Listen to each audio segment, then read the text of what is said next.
O daughters of Zion, O Abraham's sons, hear the words of your father,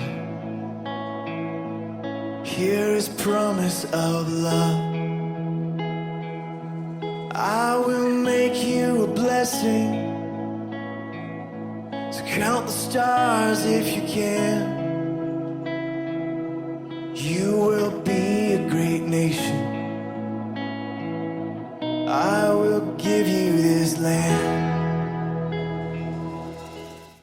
Hello, and welcome to Holy Week with West Valley Christian Church. My name is Rob Denton, and I'm the lead pastor here at West Valley Christian, and I'm so glad that you've chosen to join us for this week of devotions, looking at each day and perhaps what Jesus might have been doing on that last day of the week of his life. So I get the privilege of sharing about Monday, but before I share about Monday, I want to give you a background for the whole week. Holy Week. What's so special about it? Well, like I said, this is Jesus' last week here on this earth. And so if you're watching this on Monday, which I hope you are, yesterday would have been Sunday, and that would have been Palm Sunday. And Jesus, being Jesus, the Son of God, all-knowing, lined it up with a very special time in the Jewish history and in their calendar, and that would be Passover.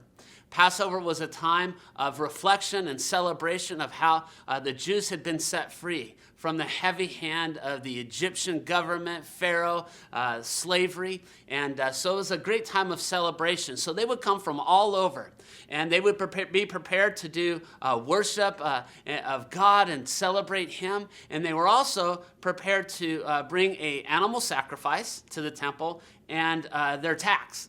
And so you can imagine this. Palm Sunday, palm branches, people waving them, Jesus coming in on a donkey listening to country music. Okay, maybe not the country music, but he's coming in on the donkey. People are celebrating, they're singing, they're shouting. There's just a great environment of energy as Jesus is coming in. Now, you fast forward to Monday, and that's where I want to pick up in Matthew chapter 21, verse 12.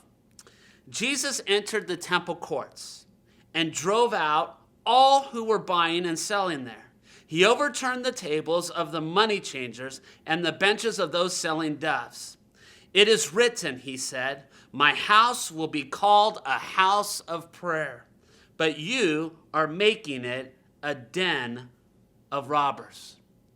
My thought is this, that instead of joy, Jesus is experiencing pain. He's experiencing pain because of what he sees. I can't wrap my head around that.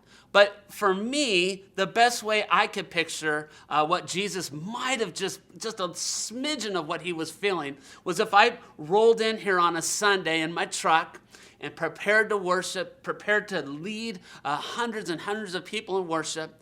But as I entered the parking lot, I saw canopy after canopy, with table after table of people selling Jesus paraphernalia, Jesus t-shirts and Jesus music and Jesus coffee mugs and Jesus coffee and Jesus whatever it is. And I get out of my truck and I make my way outside just before you enter into the sanctuary, and in the lobby there's more of this going on. And people are loud and people are working deals, kind of like maybe you've experienced in one of the countries that I've been to where you got the swap meet, right? That kind of swap meet atmosphere. Well, this would outrage me as a pastor.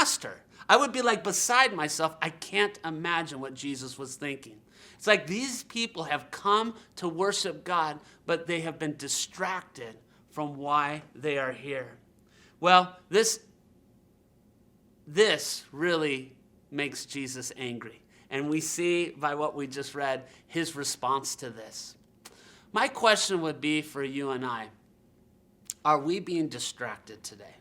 Is the church distracting? Well, the church could be distracting. We could get so caught up in so many things that we miss what is truly important. We've got to keep the main thing, and that is Jesus Christ.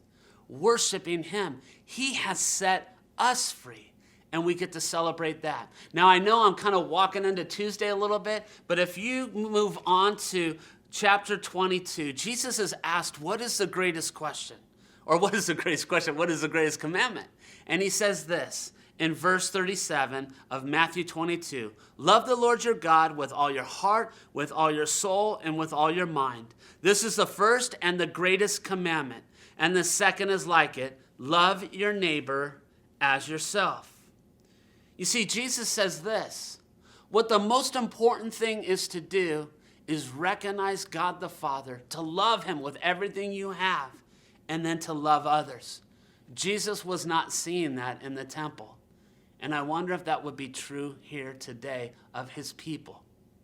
I want to encourage you with the key word for Monday, and it's simply this: love. You see, before they were taken to God, they were taken to the cleaners in Jesus' time. Let's make sure that the same isn't happening in our lives. Let's make sure that we're fixing our eyes on the author and perfecter of our faith, Jesus Christ. That we're loving him with everything that we have. That we're not caught up in the religion thing, but the relationship. That's what's most important. Well, I look forward to hearing what others are going to share from our church for the rest of the week. And then I'll join you again on Easter Sunday, where I'd love to invite you to join us at one of our services. 9 o'clock inside, 10 o'clock service out on the lawn. And there's a children's ministry and perhaps a little Easter egg hunt with that. And then again, another service at 11 o'clock on Easter. So God bless you, and I pray that Holy Week is a great week for you. Remember the key word today: love. I will give you this land.